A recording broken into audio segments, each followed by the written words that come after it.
Doctor ortho Ayurvedic oil and capsule. अब दर्द भी घुटने टेकेगा।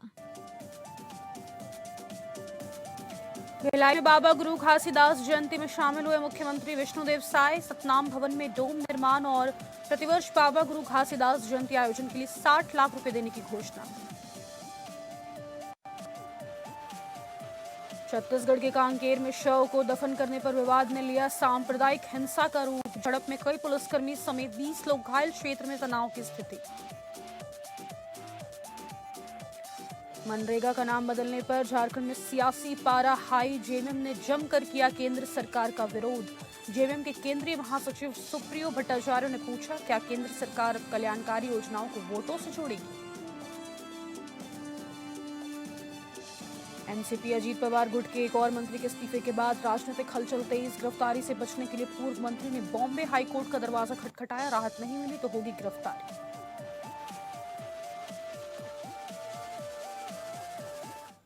नमस्कार, आप सभी का स्वागत है स्टेट लाइव में। मैं हूं आपके साथ शालिनी राणा।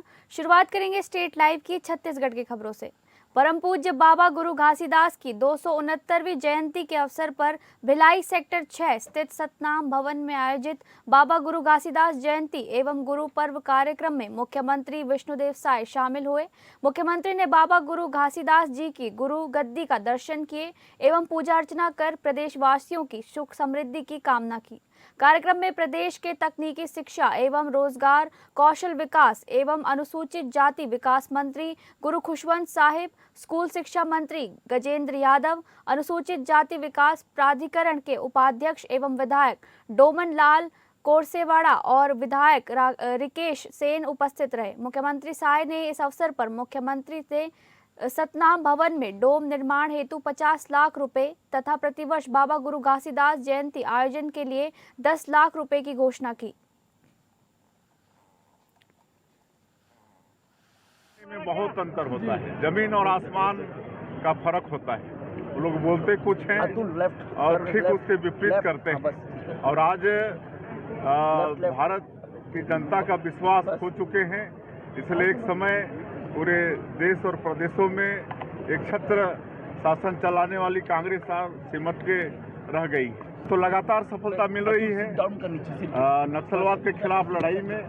और माननीय प्रधानमंत्री जी और माननीय गृह मंत्री अमित शाह जी का संकल्प है 31 मार्च 2026 तक पूरे देश से नक्सलवाद को समाप्त करना। और हमारे छत्तीसगढ़ में भी हमारे जवान बहुत उत्साह के साथ नक्सलवाद के खिलाफ में लड़ाई लड़ रहे हैं। लगातार सफलता मिल रही है। बड़े बड़े माओवाद सब न्यूट्रलाइज हो रहे हैं और निश्चित रूप से माननीय प्रधानमंत्री जी का और गृह मंत्री जी का जो संकल्प है वो पूरा होगा। छत्तीसगढ़ की राजधानी रायपुर में गुरु घासीदास जयंती के अवसर पर मेगा हेल्थ कैंप का भव्य शुभारंभ किया गया। कार्यक्रम में मुख्यमंत्री विष्णुदेव साय, विधानसभा अध्यक्ष डॉक्टर रमन सिंह और स्वास्थ्य मंत्री श्याम बिहारी जायसवाल शामिल हुए। 18 से 22 दिसंबर 2025 तक आयुर्वेदिक कॉलेज परिसर में आयोजित इस स्वास्थ्य शिविर में सुबह 9 बजे से शाम 5 बजे तक आम नागरिकों को निःशुल्क इलाज और परामर्श मिलेगा। मुख्यमंत्री विष्णुदेव साय ने कहा कि ये छत्तीसगढ़ का अब तक का सबसे बड़ा स्वास्थ्य शिविर है। इस मेगा हेल्थ कैंप में देश के जाने माने सुपर स्पेशलिस्ट और 40 से अधिक बड़े अस्पतालों के डॉक्टर शामिल होंगे, जो कैंसर, हृदय, स्त्री रोग सहित अन्य गंभीर बीमारियों का निःशुल्क इलाज करेंगे। आयोजकों के अनुसार अब तक 18,000 से अधिक लोगों ने पंजीयन कराया है। इस आयोजन के लिए रायपुर पश्चिम विधायक राजेश मूणत को धन्यवाद किया गया।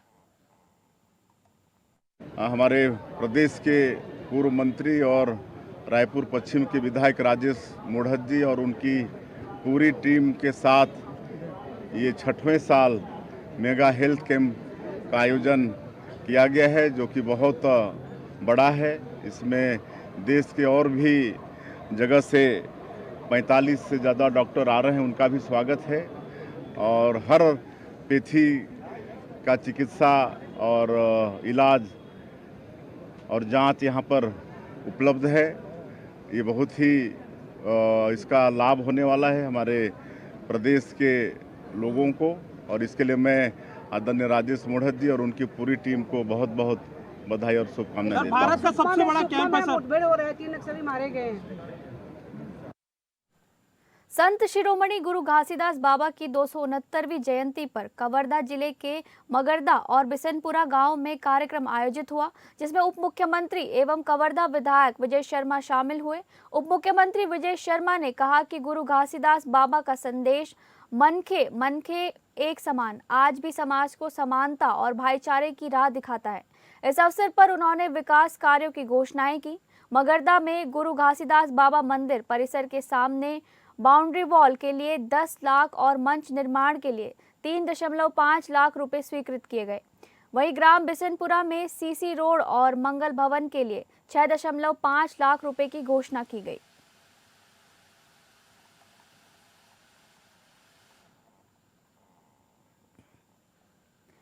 उप मुख्यमंत्री और नगरीय प्रशासन और विकास मंत्री अरुण साव ने आज सवेरे रायपुर में सरोना डंप साइट का निरीक्षण किया। उन्होंने डंप साइट में कचरा निपटान एवं प्रोसेसिंग के कार्यों को देखा। श्री साव ने बायो रेमेडिएशन कार्य की गति पर असंतोष जाहिर करते हुए एजेंसी को 31 मार्च 2026 तक काम पूरा करने के सख्त निर्देश दिए। उन्होंने तेजी से काम पूरा करने, मशीनरी और मानव संसाधन बढ़ाने को कहा। उन्होंने एजेंसी को फटकार लगाते हुए कार्य में किसी भी प्रकार की लापरवाही और ढिलाई पर सख्त कार्यवाही की चेतावनी दी। हमारे राज्य में 4 नगरीय निकायों में इस तरह के डंप साइट रहे हैं, भिलाई, दुर्ग और राजनांदगांव में। राजनांदगांव दुर्ग का काम तेज गति से चल रहा है। भिलाई के काम टेंडर प्रोसेस में है और रायपुर का काम अब अंतिम चरण में है। अधिकांश हिस्सों का काम हो गया है। जो बचे हुए काम है उसे शीघ्र पूरा करने के लिए निर्देशित किया है। पर्यावरण की रक्षा हो, जमीन की रक्षा हो, लोगों के स्वास्थ्य की रक्षा हो, इस बात को ध्यान में रखकर एक वृहद योजना बनाकर ये काम हो रहा है। साप्ताहिक समीक्षा करने के लिए अधिकारियों को निर्देशित किया है। काम में कोई लापरवाही ना हो ये कहा है। काम की गति और बढ़ाने के लिए कहा है ताकि जल्दी से जल्दी ये काम पूरा हो। छत्तीसगढ़ कांग्रेस अध्यक्ष दीपक बैज कैग की रिपोर्ट पढ़कर भाजपा को कोस रहे थे, लेकिन उन्हें ये पता नहीं था कि वो अपनी ही पूर्ववर्ती कांग्रेस सरकार के काले कारनामों का पर्दाफाश कर रहे हैं। कैग की रिपोर्ट कांग्रेस सरकार के कार्यालय की है, न कि भाजपा की। इससे कांग्रेस की मुश्किलें बढ़ सकती हैं और उनकी सरकार के भ्रष्टाचार का पर्दाफाश हो सकता है। सवाल ये है कि दीपक बैज ने अनजाने में ऐसा किया है या फिर उन्होंने जानबूझकर ही अपनी सरकार के काले कारनामों का पर्दाफाश किया है।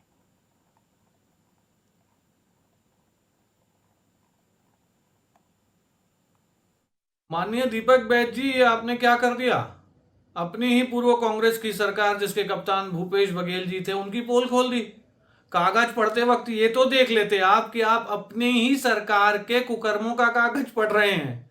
बाद में आपने माफी मांग ली है, लेकिन एक बात स्पष्ट हो गई कि भूपेश बघेल जी के नेतृत्व में चल रही सरकार ने प्रधानमंत्री आवास नहीं बनने दिए, और बनने दिए अगर तो अपात्र लोगों के बनने दिए। आपने जो अपनी ही सरकार की पूर्ववर्ती सरकार की पोल खोली है, इसको आप जारी रखें और डंके की चोट पर इसको उठाते रहें। हमें मालूम नहीं है इसमें आपकी कितनी संलिप्तता है, लेकिन आज जिस प्रकार आपके मुंह से अपनी ही सरकार के बारे में सच्चाई निकली है, वो एक बड़ी जनचर्चा का विषय जरूर बनेगी। छत्तीसगढ़ के कांकेर जिले के बेतेवाड़ा गांव के ईसाई धर्म अपना चुके एक व्यक्ति के 70 वर्षीय पिता के शव को दफनाने को लेकर हुए विवाद के बाद हिंसक झड़पें हुई, जिसमें 20 पुलिसकर्मी समेत कई लोग घायल हो गए। बताया गया है कि भीड़ ने गांव में हिंसा और तोड़फोड़ भी की है। रिपोर्ट के मुताबिक तनाव 16 दिसंबर को तब शुरू हुआ जब बस्तर इलाके के कांकेर जिले में आमाबेड़ा तहसील में बड़े तेवड़ा गाँव के सरपंच राजमन सलाम ने अपने 70 साल के पिता के शव को अपनी निजी जमीन पर दफनाने की कोशिश की। सलाम, जो ईसाई धर्म अपना चुके हैं, चाहते थे कि उनके गैर ईसाई पिता को ईसाई रीति रिवाजों से दफनाया जाए, लेकिन गांव वालों ने इसका विरोध किया, जिसके बाद सलाम ने अपने पिता को ईसाई रीति रिवाजों से दफनाया, जिससे लोगों का गुस्सा और भड़क गया। घटना की सूचना मिलते ही पुलिस और प्रशासन की टीम मौके पर पहुंची तथा हालात को नियंत्रण में लिया गया। झड़प में अंतागढ़ के अतिरिक्त पुलिस अधीक्षक आशीष बंछोर सहित लगभग 20 लोग घायल हुए हैं, जिन्हें जिला अस्पताल कांकेर में भर्ती कराया गया है। वहीं अन्य घायलों का उपचार आमाबेड़ा सामुदायिक स्वास्थ्य केंद्र में जारी है। पुलिस अधिकारियों के अनुसार सभी घायलों की स्थिति फिलहाल स्थिर बताई जा रही है। घटना की गंभीरता को देखते हुए क्षेत्रीय विधायक आशाराम नेताम घायलों से मिलने कोमल देव अस्पताल पहुंचे। उन्होंने चिकित्सकों से घायलों के इलाज की जानकारी ली और परिजनों को हर संभव सहायता का भरोसा दिलाया। विधायक नेताम ने कहा कि शांति और आपसी सौहार्द बनाए रखना सभी की जिम्मेदारी है तथा प्रशासन को निष्पक्ष जांच कर दोषियों के खिलाफ सख्त कार्यवाही करनी चाहिए। प्रशासन द्वारा गांव के अतिरिक्त पुलिस बल तैनात कर दिया गया है और स्थिति पर लगातार नजर रखी जा रही है। अधिकारियों ने लोगों से अफवाहों पर ध्यान न देने और शांति बनाए रखने की अपील की है। अब बात करेंगे झारखंड की खबरों की। लोकसभा में रोजगार की नई योजना जी राम जी कानून को लेकर झारखंड की सत्ताधारी पार्टी जेएमएम के केंद्रीय महासचिव सुप्रियो भट्टाचार्य ने केंद्र सरकार पर तीखा हमला किया है। इस क्रम में उन्होंने रांची स्थित पार्टी कार्यालय में एक प्रेस वार्ता को संबोधित करते हुए यह आरोप लगाया कि केंद्र सरकार अब नए बदलावों के जरिए मनरेगा के मूल स्वरूप को ही खत्म करना चाहती है। केंद्र ने गांवों को नोटिफाई करने की शक्ति अपने पास रखी है। सुप्रियो भट्टाचार्य ने ये पूछा कि क्या केंद्र सरकार अब कल्याणकारी योजनाओं को वोटों से जोड़ेगी? इससे सिर्फ कुछ चुनिंदा लोगों को रोजगार मिलेगा, सभी मजदूरों को नहीं।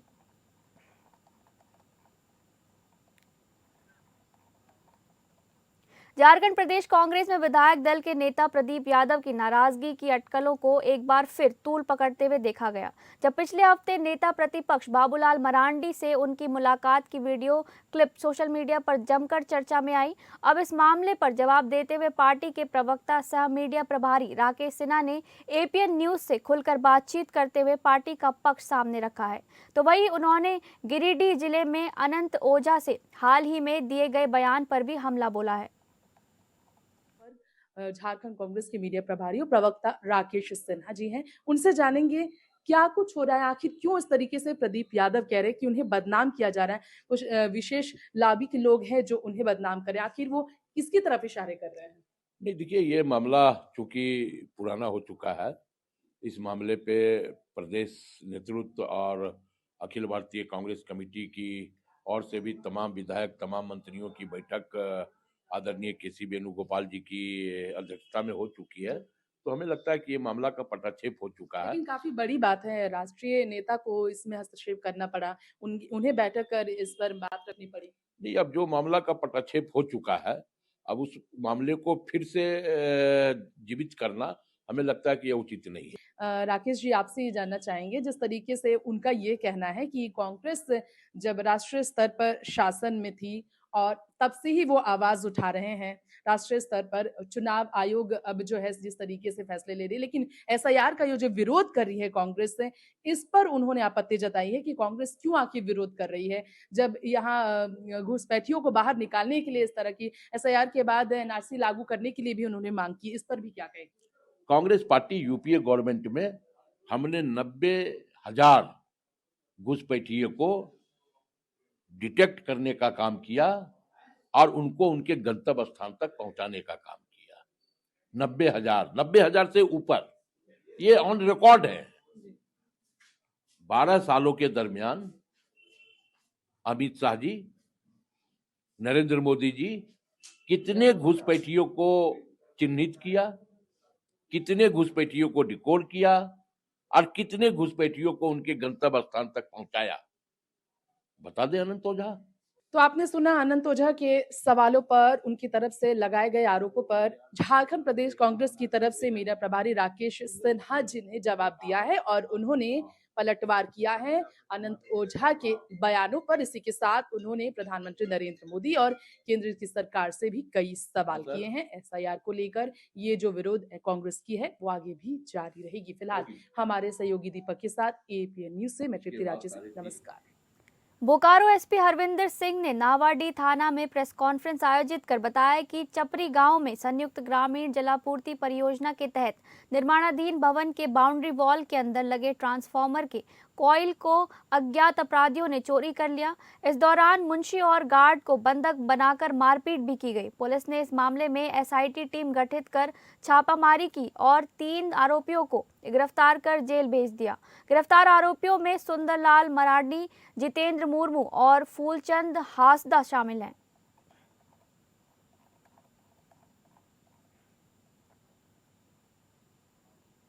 अब बात करेंगे बिहार से जुड़ी खबरों की। भागलपुर जिले के सुल्तानगंज थाना परिसर में एसएसपी हृदयकांत ने जनसंवाद कार्यक्रम आयोजित किया, जिसमें लोगों की समस्याएं सुनी गईं और उनके समाधान के लिए चर्चा की गई। जनता दरबार में जनप्रतिनिधियों, वार्ड पार्षदों, मुखियाओं और राजनीतिक संगठनों के लोगों ने अपनी समस्याएं रखी। इनमें सुल्तानगंज शहर में अपराध पर रोक लगाने, सुरक्षा व्यवस्था दुरुस्त करने, जाम की समस्या का समाधान करने, सड़क वाहन चेकिंग अभियान चलाने, जमीन विवाद के मामलों में कार्रवाई करने और ट्रैफिक व्यवस्था में सुधार करने की मांग शामिल थी। इसके अलावा शहर के चौक चौराहों पर अच्छी गुणवत्ता वाले कैमरे और लाइट लगाने, गंगा घाट पर एनडीआरएफ टीम की नियुक्ति करने और कोचिंग संस्थानों एवं स्कूलों के पास सुरक्षा व्यवस्था कड़ी करने की मांग की गई। बाईपास थाना द्वारा एक छापेमारी की गई। छापेमारी के दौरान इसमें एक मस्केट तथा एक जिंदा कारतूस के साथ 3 व्यक्तियों को गिरफ्तार किया गया। जो गिरफ्तार व्यक्ति हैं उसमें पहले मोहम्मद पग्गो, पिता मोहम्मद मोजीब, ग्राम दोगच्छी। दूसरे मोहम्मद अफान, पिता मोहम्मद असलम, ग्राम दोगच्छी। तीसरे मोहम्मद साकिब, पिता मोजीब, ग्राम दोगच्छी। तीनों ग्राम दोगच्छी बाईपास के रहने वाले हैं। जो बरामद हम लोग के पास मस्केट है, हथियार है, इसका फॉरवर्ड बैकवर्ड लिंकेज का भी हम लोग पता कर रहे हैं कि ये कहाँ से, इसके द्वारा कहाँ से लाया गया और इसका क्या इस्तेमाल किया जाए। सुपौल के त्रिवेणीगंज पुलिस ने गुप्त सूचना के आधार पर लक्ष्मीनिया गांव में छापेमारी कर एक पति पत्नी को 62.69 ग्राम स्मैक के साथ गिरफ्तार किया है। बरामद स्मैक की कीमत लगभग 8 से 10 लाख रुपए आंकी गई है। पुलिस ने बताया कि छापेमारी में 9 पाउच स्मैक, 2,57,910 रुपए नकद, माप तौल मशीन और मोबाइल फोन भी बरामद हुआ है। गिरफ्तार आरोपियों के खिलाफ एनडीपीएस एक्ट के तहत मामला दर्ज किया गया है। पुलिस अब नशा तस्करी के नेटवर्क की जांच कर रही है और आरोपियों के तार कहां-कहां से जुड़े हैं इसकी पड़ताल कर रही है। जिले में नशीले पदार्थों की तस्करी और इसके दुष्प्रभावों को लेकर पुलिस सख्ती से निपट रही है। बिहार के गोपालगंज में सुशासन की सरकार होने के बावजूद अपराधियों के हौसले बुलंद नजर आ रहे हैं। इसका ताजा उदाहरण गोपालगंज जिले के सुप्रसिद्ध शक्तिपीठ थावे मंदिर में हुई चोरी की बड़ी घटना है। बुधवार और बृहस्पतिवार की मध्य रात्रि अज्ञात चोरों ने मंदिर के गर्भगृह से मां के सोने चांदी के बहुमूल्य आभूषणों की चोरी कर ली। इस घटना के बाद से श्रद्धालुओं में गहरा दुख और आक्रोश देखा जा रहा है। एनसीपी अजीत पवार गुट के एक और मंत्री के इस्तीफे के बाद राजनीतिक हलचल तेज हो गई है। इस्तीफे के तुरंत बाद ही पूर्व मंत्री की मुश्किलें बढ़ती दिख रही हैं। गिरफ्तारी से बचने के लिए पूर्व मंत्री ने बॉम्बे हाईकोर्ट का दरवाजा खटखटाया है, जिस पर आज सुनवाई हुई। वहीं नासिक पुलिस की एक विशेष टीम पूर्व मंत्री को गिरफ्तार करने के लिए उनके अस्पताल पहुंची। बताया जा रहा है कि स्वास्थ्य कारणों का हवाला देते हुए पूर्व मंत्री फिलहाल अस्पताल में भर्ती हैं, लेकिन पुलिस की मौजूदगी यह संकेत देती है कि कार्रवाई किसी भी समय हो सकती है। अगर हाईकोर्ट से राहत मिलती है तो पूर्व मंत्री को अंतरिम संरक्षण मिल सकता है, अन्यथा उन्हें जेल जाना पड़ सकता है।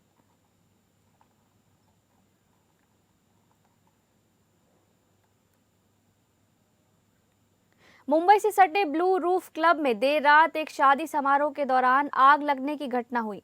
रात करीब 11:30 बजे पार्किंग के पास खुले मैदान में मंडप सजावट की दुकान के पास पुराने कालीन और अन्य सामान में पटाखों के कारण आग भड़की। शादी हॉल में उस समय करीब 1200 लोग मौजूद थे। गनीमत रही कि आग लगते ही लोग सुरक्षित बाहर निकल आए और कोई हताहत नहीं हुआ। दमकल कर्मियों ने तुरंत मौके पर पहुंचकर आग पर काबू पाया। स्थानीय अधिकारियों ने बताया कि घटना के दौरान समय पर बचाव और त्वरित प्रतिक्रिया के कारण बड़ी दुर्घटना टल गई। ये घटना सुरक्षा उपायों के महत्व को दोबारा उजागर करती है।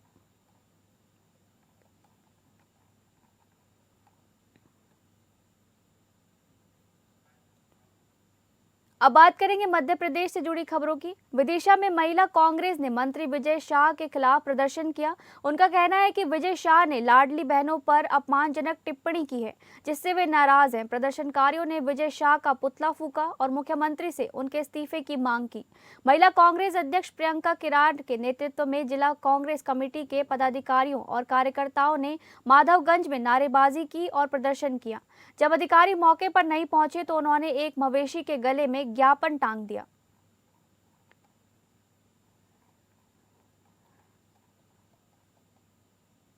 तो भारतीय जनता पार्टी हमेशा से महिला विरोधी रही है और उनकी मानसिकता मनुवादी मानसिकता है। हमेशा ये महिलाओं का अपमान करते रहे। आज उसी के खिलाफ जिला महिला कांग्रेस ने एक ज्ञापन सौंपा है और विजय शाह के जो है स्टेज को काले पोती है, इसको जलाया है। और क्योंकि महिलाओं का आज देखिए क्या विडंबना है, ये महिलाएं आज यहाँ पर ज्ञापन देने आएंगी सरकार को मंत्री विजय शाह के खिलाफ, तो सरकार का कोई भी प्रशासन का कोई भी नुमाइंदा यहाँ पर ज्ञापन लेने नहीं पहुंचे, तो मजबूर होकर नंदी महाराज को आज महिला कांग्रेस ने ज्ञापन सौंपा है। और नंदी महाराज को आपने देखा होगा, नंदी महाराज ने ज्ञापन लिया है और वो उच्च अधिकारियों को अपने भेजेंगे। सांकेतिक रूप से हमने उनको विदिशा का जिला प्रशासन मान के उनको ज्ञापन सौंपा। विदिशा जिले में पुलिस ने अवैध नशे और हथियारों के कारोबार पर बड़ी कार्रवाई करते हुए अपराधियों की कमर तोड़ दी है। गंजबा सौदा पुलिस ने अलग अलग स्थानों पर दबिश देकर 6 आरोपियों को गिरफ्तार किया है, जिनके कब्जे से ब्राउन शुगर, गांजा, अवैध हथियार, नकदी और वाहन बरामद किए गए हैं। जब्त मशरूका की कुल कीमत लगभग 20 लाख रुपए बताई जा रही है। पुलिस अधीक्षक विदिशा श्री रोहित काशवानी के निर्देशन में जिले में अवैध मादक पदार्थों और हथियारों के विरुद्ध चलाए जा रहे विशेष अभियान के तहत ये कार्रवाई की गई। अतिरिक्त पुलिस अधीक्षक डॉक्टर प्रशांत चौबे एवं एसडीपीओ बसौदा श्रीमती शिखा भलावी के मार्गदर्शन में गंजबा सौदा पुलिस ने संदिग्ध चेकिंग और दबिश अभियान चलाया।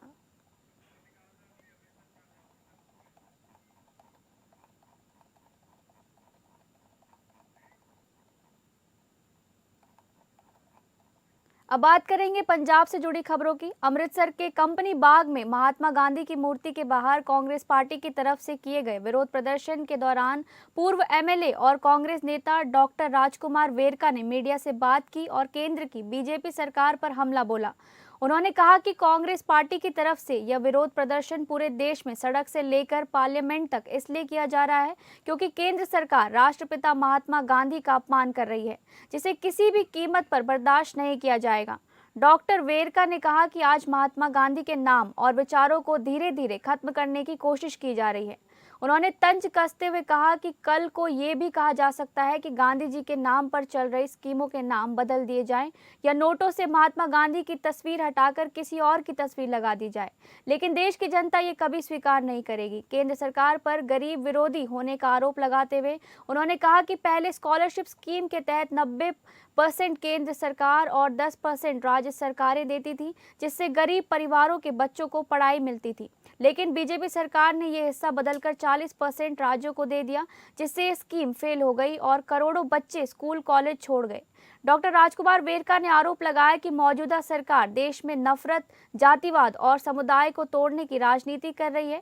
उन्होंने कहा कि कांग्रेस पार्टी महात्मा गांधी, मजदूरों और गरीबों के हक में खड़ी रहेगी और केंद्र सरकार के खिलाफ ये संघर्ष पूरे देश में जारी रहेगा। श्री अकाल तख्त साहिब के आदेश के अनुसार बिरसा सिंह वलटोहा ने अपनी धार्मिक सेवा पूरी कर ली है। जत्थेदार साहिबों के खिलाफ कथित तौर पर गलत भाषा के इस्तेमाल के आरोप में पंज सिंह साहिब द्वारा उन्हें धार्मिक सजा दी गई थी। इस आदेश के तहत बिरसा सिंह वलटोहा ने श्री हरमिंदर साहिब, श्री दरबार साहिब, तरनतारन, तख्त श्री दमदमा साहिब और तख्त श्री केशगढ़ साहिब में बर्तन धोने और श्रद्धालुओं के पैर साफ करने की सेवा की। धार्मिक सेवा पूरी करने के बाद बिरसा सिंह वलटोहा श्री अकाल तख्त साहिब पहुंचे, जहां उन्होंने एक देग अर्पित की और गोलक में 1100 रुपये चढ़ाकर अपनी भूल की क्षमा मांगी। इस दौरान पंच प्यारे साहिब और श्री अकाल तख्त साहिब के सेक्रेटरिएट और की ओर से उन्हें लिखित माफीनामा सौंपा गया। बताया गया है कि शहीदी पखवाड़े के समापन के बाद बिरसा सिंह वलटोहा दोबारा राजनीतिक गतिविधियों में सक्रिय होंगे।